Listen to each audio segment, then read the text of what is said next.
Johnny is appalled to learn about EJ's scheme for Joy. Chad and Kat slept in a hotel while they visited Vancouver. I just hope that, Clyde, things were the Mr. and Mrs. DiMera that checked in across the street, Chad told me. Chad peered out of the hotel window. What if Clyde has already suspected us? What if he realizes we're using JJ and Gabby as decoys? Kat inquired. Well, then we'd already be dead, Chad answered. Chad started unpacking his backpack. Kat, perplexed, admitted she had assumed they were in her room. It is. It's mine too, Chad said. Chad informed Kat that he didn't trust her. I'm not letting you out of my sight, Chad stated. Chad warned Kat not to wreck the scheme. I would not do that. My mother's life is in danger, Kat responded. Chad promised Kat that he would assist her find her mother, but his top concern remained the recovery of his wife's remains. I'm happy to know that your dead wife trumps my hopefully still alive mother, says Kat. As Kat turned away from him, Chad grabbed her arm. Don't ever talk about my wife like that again. Do you comprehend me? You want to talk about priorities after everything you and your brother did to me and my family? Chad said. Kat cut Chad off just as he started to yell. I understand. I don't get to do anything except what you say because I don't seem to have my own life anymore, Kat stated. Chad nodded in agreement. I understand it. Yes, you are a victim, too, Chad responded. Chad tried to deflect the issue by announcing that he needed to call Jennifer and check on the kids. Kat entered the bathroom. Love General Hospital, B&B, Days, or other soap operas? Join the debate on our SC forums. Click here to interact with fans and participate in debates immediately. After showering, Kat overheard the finish of Chad's phone conversation home. What's wrong, Chad? Kat inquired. Chad revealed that Doug had died in his sleep. I'm really sorry, Kat said. Chad sighed. He was full of energy. Chad added, when we get home, the house will be very quiet. He was a wonderful spirit. I mean, despite everything, he never said anything negative to me, Kat explained. Chad shook his head, regretting that he was not at home with his children. I was neither a Horton nor a Williams. I was fortunate to reside there with Abigail and the children. But Doug was always willing to make slime with Charlotte, play Scrabble with Thomas, and babysit, Chad explained. Chad mentioned that Doug had been a tremendous assistance following Abigail's death. I wished my father was more like Doug, Chad said. Kat offered Chad her condolences. Maybe you'll be able to make it back in time for the funeral, she remarked. Chad shook his head, I've already missed it. Julie did not want to annoy me. She believed I should concentrate on pursuing Clyde, Chad stated. Kat told Chad she didn't want to add to his worry. Let's just do what we need to do to get Clyde, and then we'll get the hell out of here, Chad was saying. A bellhop at the hotel across the street escorted JJ and Gabby to the DiMera room. Isn't it simply perfect, Chad? Gabby said. When the bellhop inquired if they were there for business or pleasure, JJ and Gabby responded differently. Both, actually. I figured we might as well make the most of a business trip, JJ lied. JJ offered the bellhop a tip, and the bellhop handed JJ an envelope from Clyde. JJ instructed Gabby to read the letter while he inspected the room for pests. The letter instructed Chad to hand over Kat to Clyde in the morning. Great. More waiting. God, I'm a nervous wreck, Gabby admitted. I believe we all are. But I cannot express how much I appreciate you doing this for Abigail, JJ remarked. Gabby stated that while she wanted to assist the family recover Abigail's remains, she also wanted to ensure that Clyde would not harm anybody else. When JJ established that there were no bugs in the room, he began calling Chad to inform him about the note. Before JJ could dial the phone number, Jack called. JJ informed Gabby that his mother had phoned several times, but he had disregarded her calls since he didn't want to quarrel with Jennifer over his intention to assist Chad. "Maybe you should just take it and get it over with," she suggested. With a nod, JJ answered the phone. Jack informed JJ of Doug's death. After the call, JJ informed Gabby. "Poor Julie. To lose such a lovely spouse as that man. We all wish we had a love like theirs." "Are you okay?" Gabby asked. JJ told Gabby, in a trembling voice, that he and Doug had arranged a musical treat for Christmas. "At least you were able to spend one last time with him," she remarked. With a nod, JJ informed Gabby of a conversation he had with Doug regarding his rejected marriage proposal to Lonnie. "Doug understood I was getting into something I wasn't prepared for, and he tried to gently caution me. He was correct. As always. And now Lonnie is married to his grandson, so I suppose everything worked out," JJ added. JJ sniffed back tears. "I'm really gonna miss him," JJ said quietly. "I'm very sorry," Gabby said. Gabby hugged JJ, and they sat quietly until Chad phoned. JJ and Chad verified that they had heard about Doug. "I'm sorry we weren't there," Chad replied. JJ suppressed a sob. "Me, too. But I know Doug would want us to be here, doing the same thing we're doing for Abigail," JJ explained. Chad inquired if JJ had heard from Clyde. JJ informed Chad about the note. "We'll come up with a plan for when we do hear from him, in the morning," Chad told me. Chad showered in his hotel room and prepared for bed. Kat tossed a bag of peanuts to Chad as he exited the washroom. Chad peeked out the window across the street again. "I think I'm just going to go to sleep," remarked the cat. Kat grabbed a pillow and instructed Chad to take the bed. "It was my idea to share a room, so you take the bed," Chad told me. Kat swore she was all right, but Chad wouldn't let her sleep on the floor. "Besides, I'm gonna be on lookout tonight anyway," Chad told me. Kat offered taking shifts, but Chad stated he couldn't sleep. Kat reluctantly climbed onto the bed. Across the block, JJ instructed Gabby to get room service for herself. "I am not hungry. I simply want to get into bed." Fast forward to tomorrow, JJ added. "I feel the same way. I am fatigued." "No food for me either," Gabby stated. JJ instructed Gabby to take the bed, but Gabby reminded him that they had previously shared a bed.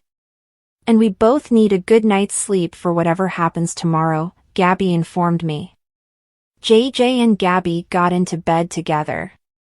Paulina, Lonnie, and Chanel reclined at the Price Carver home in Salem, their nails newly manicured and cucumbers on their eyes.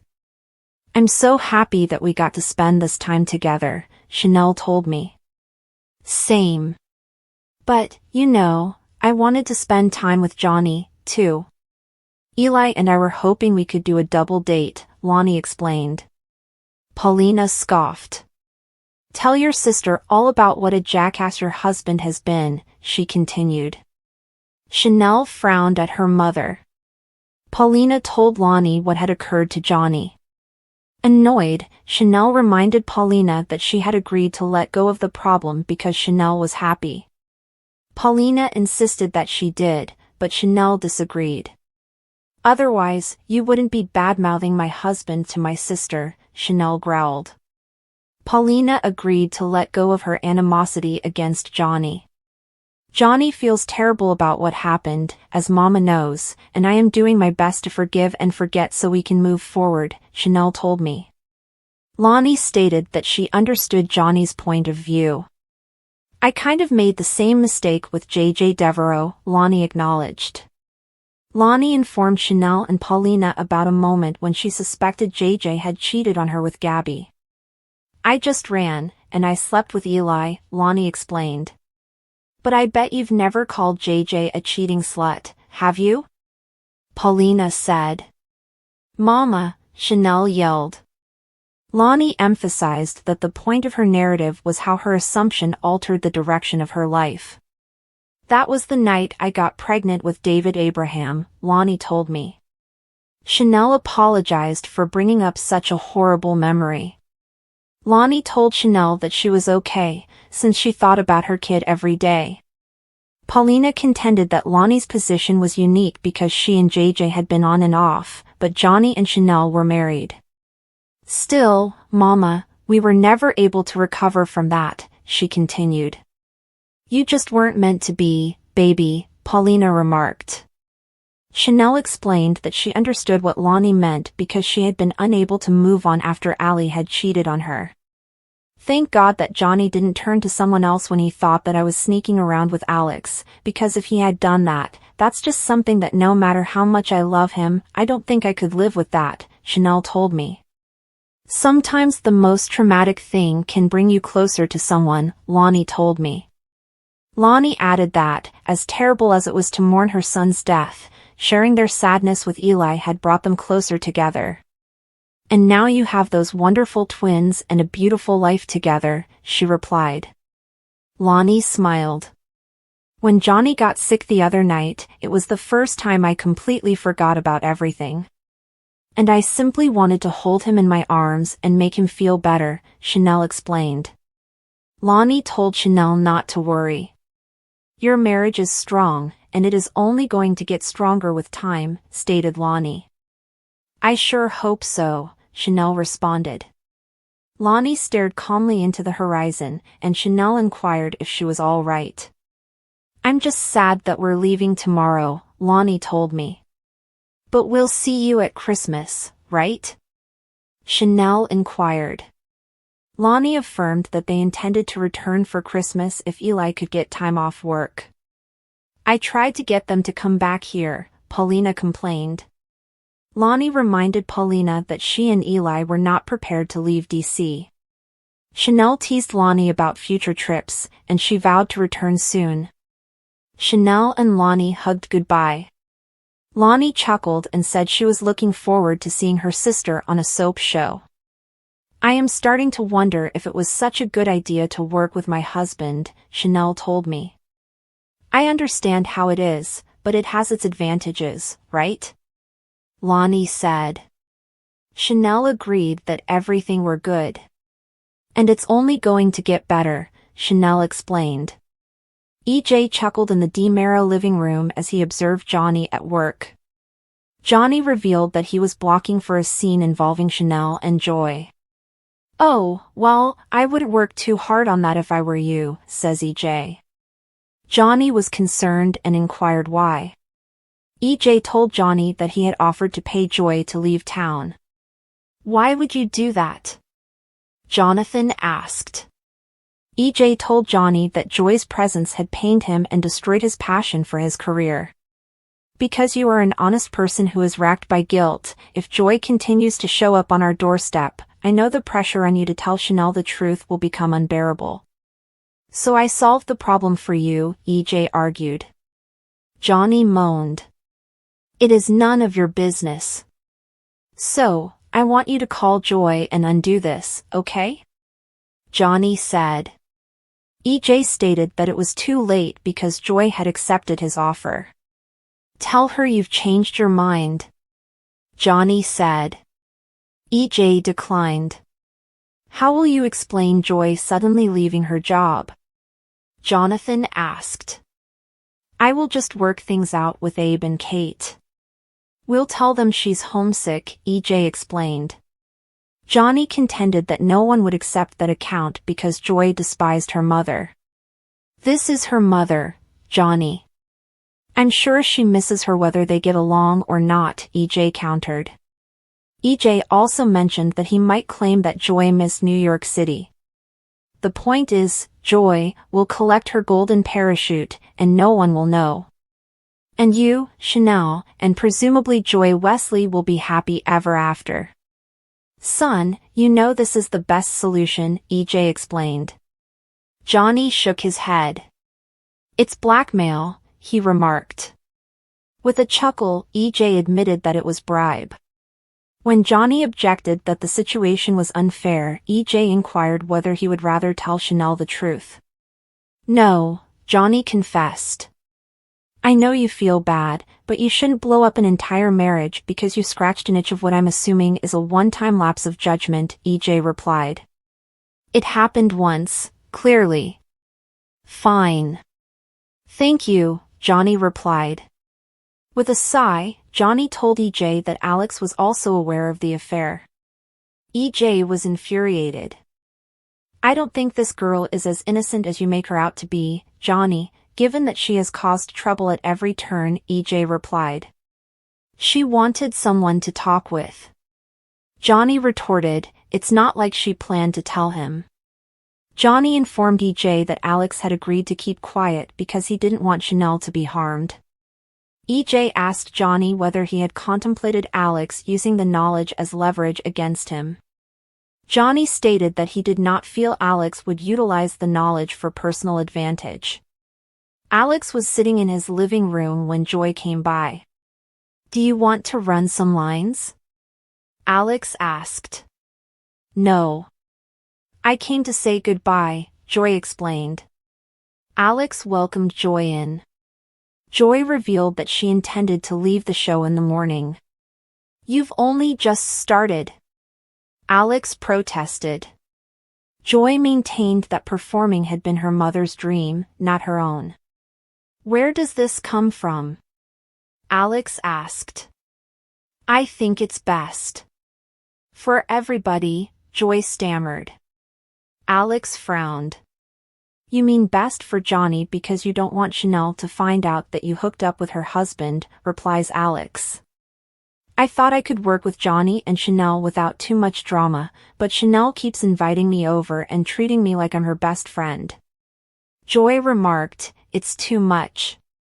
Alex said he understood, but he wasn't sure why Joy had to leave the show.